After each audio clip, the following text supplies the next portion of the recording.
Hey yo yo yo, salut les turfeuses, salut les turfeurs, bienvenue pour un nouveau pronostic de Benoît Requin. Ok, place au pronostic du quintet du jeudi 11 mai, direction Paris-Longchamp pour le prix de l'île de la Cité. Plat 1850 mètres, 16 partants en réunion, une course 2, indice de confiance 1 sur 5. Petit retour sur le quintet du mardi 9 mai, sa cascade de non partants. Incroyable, bref. Dans mon pronostic, je vous ai donné le quartet dans le désordre. Et cette vidéo, je la tourne avant l'arrivée du quintet de ce mercredi. Bien sûr, je reviendrai dessus demain. Ok, c'est parti, on commence le pronostic et on commence avec le numéro 1, Canjero. Et on écoute l'entraîneur Édouard Montfort. Canjero, lors de sa rentrée, non, ça commence pas comme ça. Pardon. Lors de sa rentrée, j'ai été satisfait de son comportement. Il avait besoin de courir et les 1400 mètres sur la PSF, ce n'était pas son sport. Canjero sera plus à son affaire sur les 1850 mètres de Paris-Longchamp. Maintenant, il participe à son premier handicap et doit porter du poids. C'est ma seule crainte, c'est un cheval de qualité. Eh bien moi ce numéro 1 je ne l'ai pas retenu, mais attention, c'est lui le chef et le capitaine de ma petite liste des possibles casseurs de tickets repérés. Attention à lui. On passe au numéro... donc c'est le numéro 1 qui ken. On passe au numéro 2, Rock Blanc, et on écoute Michael Delzangle. Rock Blanc est resté en parfaite condition depuis sa dernière sortie où il a été battu du minimum. Ma principale inquiétude avant le coup sera l'état du terrain, si celui-ci venait à s'alourdir. Logiquement, j'en escompte le meilleur. Eh bien, ce numéro 2 me plaît beaucoup, il fait partie de mes préférés, je l'ai gardé très haut en deuxième position. Ce numéro 2, Watashi no Nibame no Ukineri, en japonais. On enchaîne avec le numéro 3, Gagarin's Moon, et on écoute Georgios Alampenensis. Gargarens Mons a longtemps été absent suite à une fracture. Il a retrouvé sa forme désormais. En dernier lieu, il a beaucoup tiré. Il faut qu'il soit bien détendu. Si c'est le cas, j'espère une bonne performance.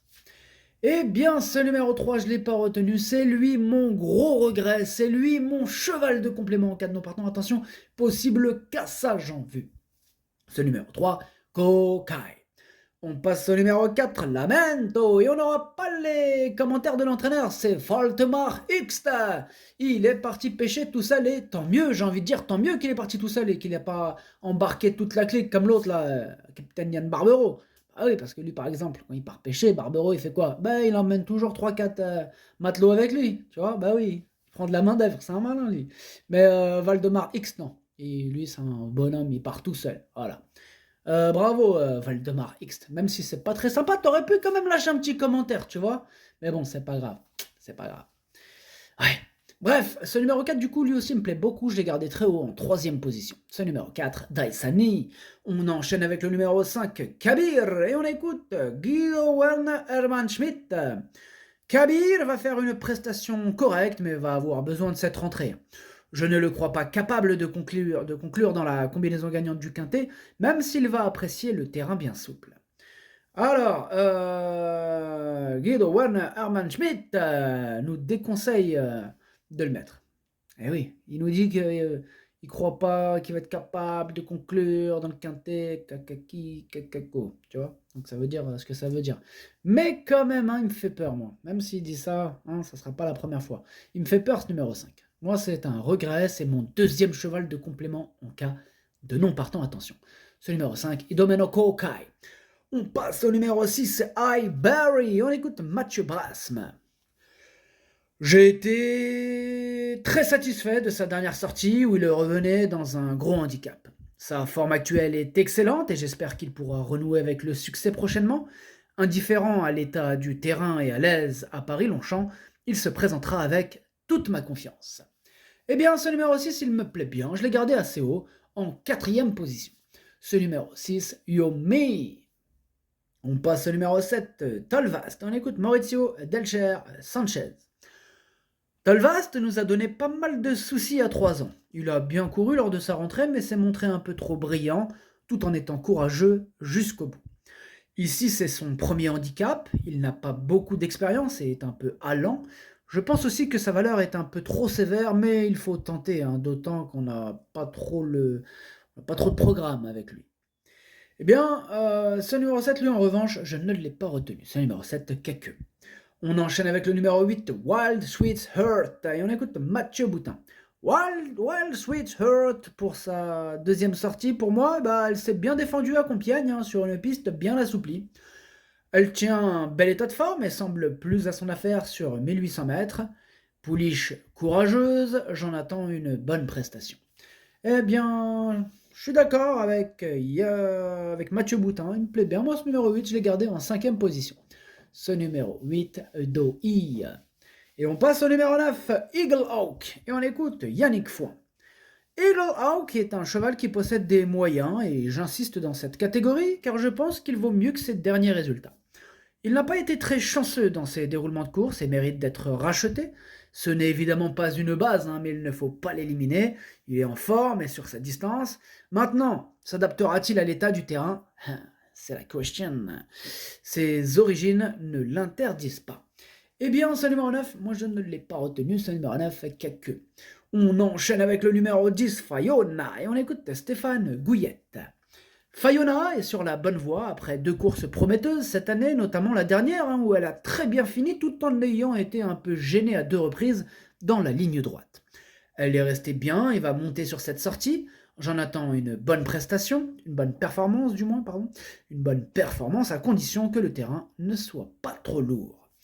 Eh bien, ce numéro 10, je l'ai retenu en bout de combinaison. Ce numéro 10, Hachi. On passe au numéro 11, Port-au-Prince. Et on écoute Éric Michaud.